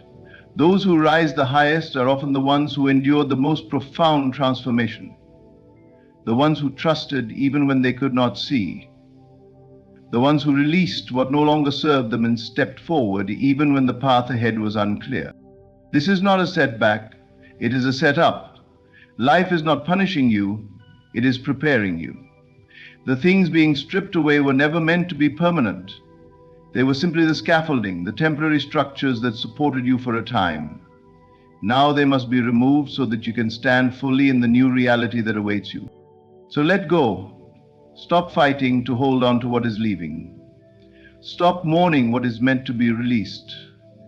Trust that the space being cleared is making room for something beyond your imagination. What is coming is greater than what was lost. The divine does not take without the intent to give in greater measure. There comes a time in your journey when the world around you begins to shift in ways you cannot control. The people you once held close start to drift away. The doors that once stood open now close without warning. The familiar conversations fade, and the noise that once filled your days is replaced by an unsettling silence. You may wonder why it is happening, why the ones who were once constant in your life are now absent, why the opportunities that seemed promising have vanished, why you feel more alone than ever before. But what if this isolation is not a punishment but a sign? What if this solitude is not an empty void but a sacred space for transformation? God does not elevate you in the crowd, He separates you first. He pulls you away from distractions, from attachments, from the things that keep you bound to the person you once were. You may feel abandoned, as if the very fabric of your life is unraveling, but what is truly happening is a shedding, a necessary release of all that no longer aligns with your destiny. You cannot move forward while clinging to what was. And so, before the next chapter begins, before the breakthrough arrives, you will find yourself in the wilderness of solitude. This solitude is not a curse, it is a calling, a divine invitation to go deeper, to see more clearly, to become who you were always meant to be. When the noise of the world fades, when the opinions of others no longer cloud your mind, you begin to hear what was always there, the quiet yet powerful voice within. In this silence, you will come to know yourself in ways you never have before. You will see your own strength, your own resilience, your own worth. You will begin to shed the layers of identity that were shaped by others, peeling away the expectations, the false attachments, the need for external validation. The isolation may feel unbearable. Humans are wired for connection, and to suddenly find yourself alone can feel unnatural. You may feel tempted to run back to familiar places, to rekindle old relationships, to seek comfort in the very things that life has been pulling you away from. But you must resist this urge. The separation is happening for a reason. The doors that close were never meant to remain open. The people who left were never meant to stay. If they were part of your destiny, they would still be here. Let them go. Understand that not everyone is meant to walk with you into the next season of your life. Some relationships were only meant to serve a purpose for a time. Some connections were only meant to teach you lessons, not to last forever. Growth requires distance. Elevation requires separation. If you are being pulled into solitude, it is because God is preparing to reveal something to you that cannot be understood in the presence of distractions. The most profound moments of transformation happen in the quiet. It is in this stillness that you will begin to see the bigger picture, to recognize the patterns, to understand why things had to unfold the way they did. The answers you have been seeking will come, not through others, but through the deep knowing within you. This is the season where you will discover the power that has always been inside you, the strength that was buried beneath the noise, the wisdom that was drowned out by the world. Solitude is where your spirit is refined. It is where your faith is tested. It is where you are stripped of all illusions and left with nothing but the truth. And the truth is this: you were never alone. Even in your most isolated moments, even when it felt like no one understood, even when the silence felt unbearable, God was there, watching, guiding, preparing. This separation is not the end. It is the beginning. When the time is right, new doors will open, but this time they will not be doors of illusion or distraction. They will be doors aligned with your highest path. The people who enter your life next will not drain your energy, but uplift you. The opportunities that come will not require you to shrink yourself, but to rise into your fullest expression. Everything that is truly meant for you will find you once you have been prepared to receive it. So embrace the solitude, let it do its work. Allow it to shape you, to strengthen you, to clear the path ahead. The loneliness you feel now is temporary, but the transformation it brings will last forever. You are not being abandoned, you are being elevated. And when you emerge from this season, you will not be the same. You will be clearer, stronger, and more aligned than ever before. This is not a loss. This is preparation for something far greater than you could ever imagine. There will come a moment on your journey when nothing seems to go as planned. The path that once seemed clear suddenly becomes clouded with obstacles. The things that once flowed effortlessly now feel blocked at every turn. You put in the effort, yet nothing moves. You pray, yet the answer seems delayed. You move forward, but resistance meets you at every step. It feels as if everything is working against you. You question whether you should continue or turn back. But what if this opposition is not a sign to stop, but an indication that you are on the verge of something greater? Resistance always comes before revelation. The struggles you are facing are not random. They are not punishment, they are preparation.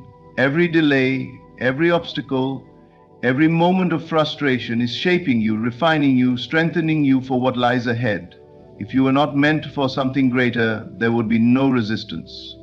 The fact that you are facing so much opposition is proof that something powerful is unfolding. Think of a seed buried beneath the soil. Before it can break through the surface, it must push through the dirt, the darkness, the weight pressing down on it. The pressure is not meant to destroy it, but to strengthen it for its emergence. And just like that seed, you too are being prepared.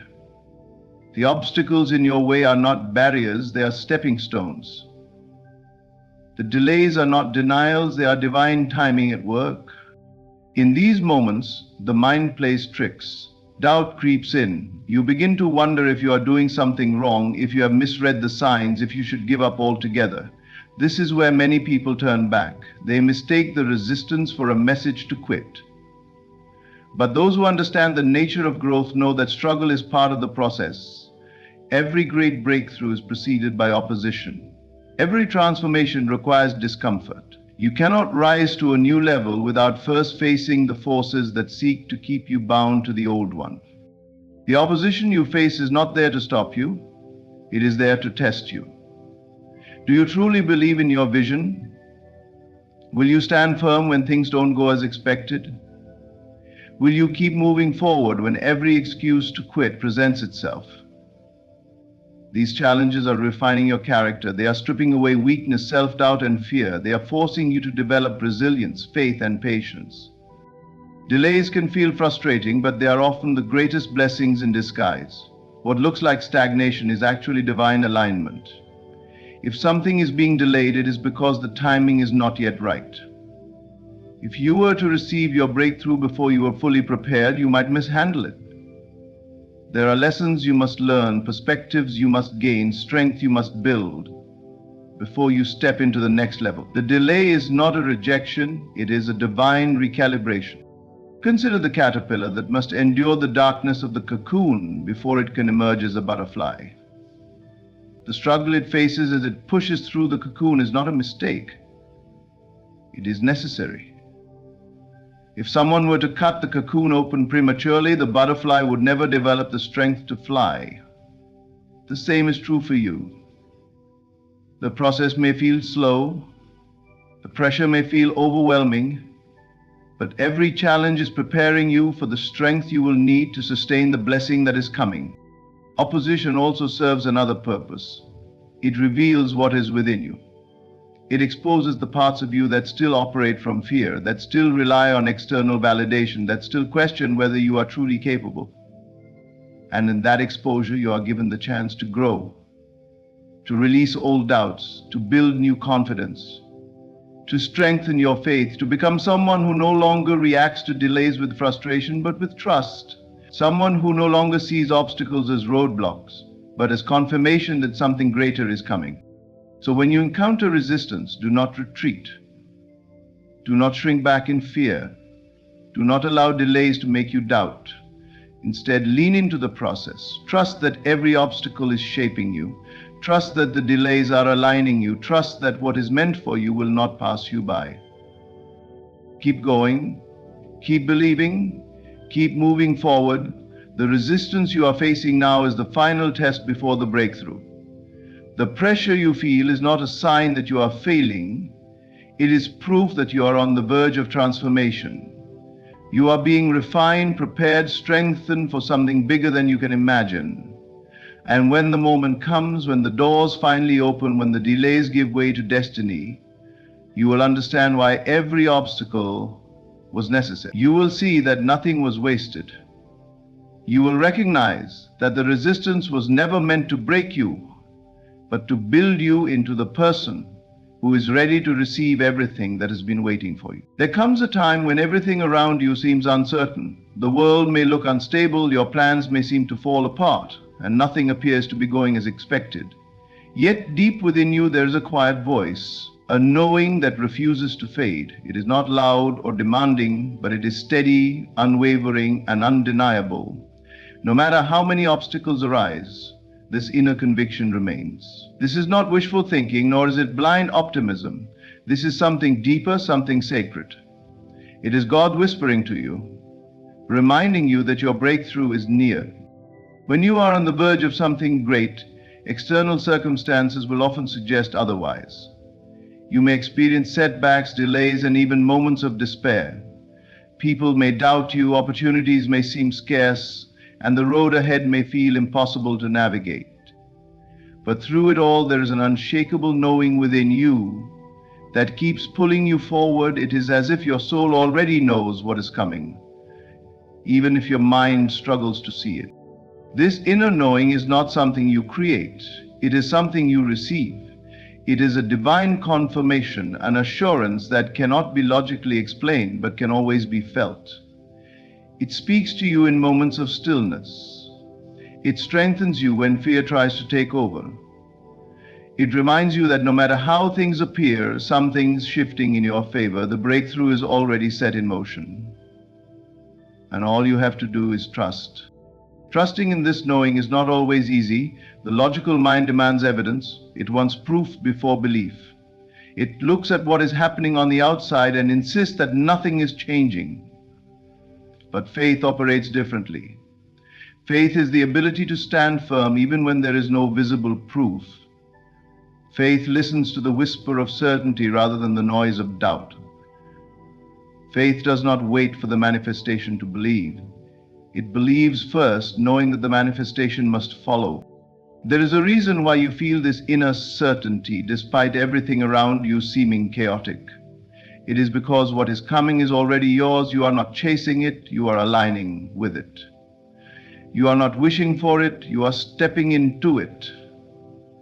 The unshakable knowing within you is evidence that what you seek is already making its way to you. Consider a mother in the final weeks of pregnancy. She may not see the child yet, but she knows beyond a shadow of a doubt that it is there. The waiting does not make her question whether the child exists. The discomfort does not make her doubt whether birth will happen. She carries the certainty within her, even when she cannot yet hold what she knows is coming. In the same way, you are carrying the promise of what is to come. The discomfort, the waiting, and even the uncertainty are all part of the process. But the knowing within you, that is the ultimate sign that you are on the brink of something extraordinary.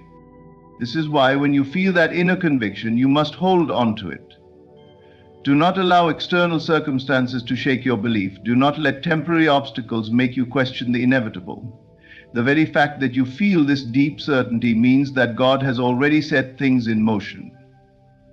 It is something that is unfolding in divine timing, but patience is required. Those who give up too soon never get to witness the full manifestation of their faith. The moment just before a breakthrough often feels the most challenging, The pressure increases, the obstacles seem greater, and the waiting feels unbearable. But this is not a sign to quit, it is a sign that you are closer than ever. The resistance before a breakthrough is always the greatest because transformation requires endurance. Many people dismiss their inner knowing because they expect the journey to be easy. They believe that if something is truly meant for them, it should arrive without struggle. But nothing great is birthed without a process. A diamond is not formed without pressure. A butterfly does not emerge without the struggle of breaking free from the cocoon. And in the same way, your breakthrough requires that you hold firm, even when everything around you tries to convince you otherwise. The key is to cultivate trust. When doubt whispers, remind yourself of the certainty that has been placed within you. When circumstances seem to contradict what you believe, remember that reality is always shifting. What you see now is not the final chapter. Keep moving forward, keep believing, and do not waver in your conviction. You will look back and realize that the knowing you had was never wrong. You will see that every delay had a purpose, that every obstacle strengthened you, and that every moment of uncertainty was simply a test of your faith. You will step into what you always knew was yours, and when you do, you will understand why God placed that unshakable knowing within you from the very beginning. There is a moment in every journey when the waiting becomes difficult, when doubt creeps in, and when you wonder if what you desire will ever come to pass. It is in this moment that faith is truly tested. Before receiving something big, you must first prove that you can trust without seeing, that you can believe even when there is no visible evidence. This is not a punishment. It is preparation. It is the divine testing of patience and faith. God stretches your faith before He delivers His promise, not to make you suffer, but to make you ready. Faith is not needed when everything is going well. It is not tested in moments of ease or certainty. Faith is proven in the unseen, in the silence, in the waiting. It is in these moments when nothing seems to be happening that God is watching closely. Will you trust Him even when you don't see the results yet? Will you hold on to His promise even when there is no proof? This is where true faith is formed, not in receiving, but in believing before the manifestation arrives. Most people struggle with this process because they want immediate results. They want to see movement, signs, or confirmation before they fully commit to believing. But faith does not work that way. Faith asks you to believe first, to trust before you see, to walk forward even when the path is unclear. It requires surrendering control, releasing the need for instant gratification, and allowing divine timing to unfold. There is a reason why the greatest blessings do not come instantly. If everything arrived the moment we asked for it, there would be no growth, no transformation, and no deepening of trust. The waiting is not a delay, it is a divine process. It is in the waiting that character is built, endurance is strengthened, and faith is refined. Every great blessing requires preparation, and that preparation often comes in the form of patience. Think of a seed planted in the ground. The moment it is placed beneath the soil, it begins its journey of transformation. But in the beginning, nothing is visible. There is no sign of growth, no proof that anything is happening. Yet beneath the surface, roots are forming, stretching deep into the earth, preparing to sustain what will soon break through. If someone were to dig up the seed too soon, they would assume it was lifeless. But in reality, it was growing all along. The same is true for your desires, your prayers, your dreams. Just because you cannot see progress does not mean it is not happening. This is where faith is required. Faith asks you to trust the unseen, to believe in the process, and to remain steadfast even when nothing appears to be changing. The greatest rewards go to those who do not give up, who do not allow the silence to shake their confidence, and who continue to walk forward even when there is no visible sign of movement. Patience is not just about waiting, it is about how you wait. Anyone can wait, but very few can wait with unwavering trust. Many become frustrated, discouraged, or doubtful when things do not happen on their timelines. But those who truly understand the divine process remain at peace. They know that every delay is divine alignment, that every moment of waiting is a step closer to fulfillment. They do not allow impatience to lead them to settle for less. They do not try to force things before their time. Instead, they trust, they prepare, and they remain faithful. The reason God stretches your faith before delivering His promise is because what He has for you is greater than what you have imagined. But with greater blessings come greater responsibilities. If your faith is not strong enough to endure the waiting, how will it be strong enough to handle what is coming? If you cannot trust Him in the unseen, how will you trust Him when challenges arise, even after you receive the blessing? Faith is a muscle, and like any muscle, it must be stretched to grow. Every moment of waiting is an opportunity to strengthen that faith, to deepen your trust, and to align yourself with the higher purpose behind your desire. The process is not about testing whether you are worthy. It is about preparing you to fully receive and sustain what is meant for you. Many people give up right before their breakthrough. They grow tired of waiting and assume that if something has not happened yet, it never will. But they fail to realize that the moment when faith feels hardest to hold on to is often the moment right before everything shifts. The greatest blessings require endurance. So, if you find yourself in a season of waiting, do not be discouraged. Do not mistake silence for absence. Do not allow impatience to shake your trust. Instead, lean into faith more deeply. Remind yourself that what is meant for you cannot be taken away, that divine timing is always perfect, and that every moment of waiting is a step toward the fulfillment of the promise. When the breakthrough finally arrives, you will see why the waiting was necessary. You will understand that every delay was actually positioning you for something greater. You will look back and realize that the faith you built during the process was just as valuable as the blessing itself. And in that moment, you will know without a doubt that God was always working, even when you could not see it. There are moments in life when things seem to align in ways that defy logic, when signs appear so clearly that they cannot be ignored. These moments are not coincidences. They are divine synchronicities guiding you towards something greater. When God is about to give you something big, the unseen world begins to communicate with you in unexpected ways. Messages will appear in dreams, through conversations, and even in the words of strangers. Every detail is orchestrated in your favor, moving you closer to your breakthrough. These signs may come in subtle ways at first: a song on the radio that speaks directly to your situation, a random phrase in a book that answers a question you've been asking, or a stranger who unknowingly delivers a message that resonates deeply. At first, these moments might seem like mere coincidences, but as they continue to appear, you begin to realize they are part of something much bigger. The unseen world is aligning everything, whispering to you that your desires are being fulfilled. One of the most common ways these messages arrive is through dreams. In the stillness of the night, when the conscious mind is at rest, divine guidance flows freely. Some dreams come as direct visions, revealing what is to come. Others are more symbolic, requiring you to pay attention to emotions, imagery, and themes. When a dream repeats itself or evokes a deep sense of knowing, it is often a message preparing you for what lies ahead. These dreams are not random. They are glimpses of the unseen forces at work, shifting things in your favor. Beyond dreams, synchronicities will appear in your waking life. You may think of someone and then unexpectedly hear from them. You may be contemplating a major decision when a sign suddenly confirms what your intuition already knew.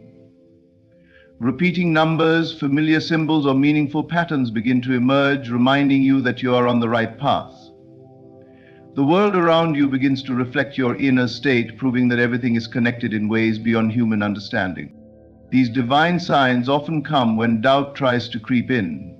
Just when you begin to question whether your desires will manifest, an unexpected confirmation appears. A conversation with a stranger might provide the exact reassurance you needed. A random event might push you in the direction you were hesitant to take. This is how the unseen world works, moving through people, places, and circumstances to lead you where you are meant to go. These synchronicities serve as a call to take action. When an opportunity arises that aligns with what you have been praying for, it is not a mistake. When the right people show up in your life at the perfect time, it is not by accident. The universe is responding to your faith, arranging everything according to divine timing. Your only task is to recognize these moments and trust them. Many people dismiss these signs, believing them to be coincidences. But nothing in this world happens without purpose. The more you pay attention, the more you realize that life is always communicating with you. The people you meet, the situations you encounter, and the unexpected messages that come your way are all part of the divine orchestration. Every detail is intentional, guiding you towards something far greater than you can see. Sometimes the messages come in ways that challenge you. A door closing, a sudden change in plans, or a delay that forces you to wait. All of these are signs too. Not all synchronicities are about moving forward immediately. Some are about pausing, redirecting, or preparing. If something you desire does not come as expected, it is not a realignment. What is meant for you will always find its way, and the signs will continue to appear until you fully trust the process. The most powerful synchronicities are the ones that stir something deep within you. It may be an unexplainable feeling of knowing, a moment of overwhelming peace, or a sudden realization that everything is happening exactly as it should. This is the unseen world affirming that you are not alone, that your prayers have been heard, and that your breakthrough is unfolding. When you start seeing these unexpected signs and synchronicities, do not ignore them. Pay attention, write them down, reflect on them, trust them. The more you acknowledge them, the more they will appear. The more you trust, the clearer the path becomes. You are being guided, supported, and aligned with something far greater than you can imagine. When God is about to give you something big, the signs will be undeniable. You will hear messages in unexpected places, see patterns too precise to be random, and feel an inner knowing that cannot be shaken. This is the unseen world at work, aligning everything in your favor. Stay open, stay aware, and most importantly, stay in faith. What is coming is already yours. When God is about to give you something big, He prepares you in ways that may not always make sense at first. Your life may feel disrupted, but it is only being rearranged for something greater. You may experience isolation, but this solitude is where clarity and strength are born. Unusual opposition and delays may arise, but they are not roadblocks. They are signs that you are stepping into something beyond what you can currently see. Amidst all of this, an unshakable inner knowing will persist, reminding you that your breakthrough is near. Your faith will be tested, but this testing is not to break you. It is to strengthen your trust in what you cannot yet see. And when the time is right, unexpected signs and synchronicities will begin to appear, confirming that everything is aligning in your favor. Through it all, remember that nothing is happening by chance. Every delay, every test, and every sign is a part of a divine plan leading you to something greater than you can imagine. Trust the process. Hold on to faith even when the path is unclear. What is meant for you is already unfolding. And when the moment arrives, you will realize that every challenge was simply preparation for the blessing ahead. Thank you for listening. Stay strong, stay faithful, and be ready. Your time is coming.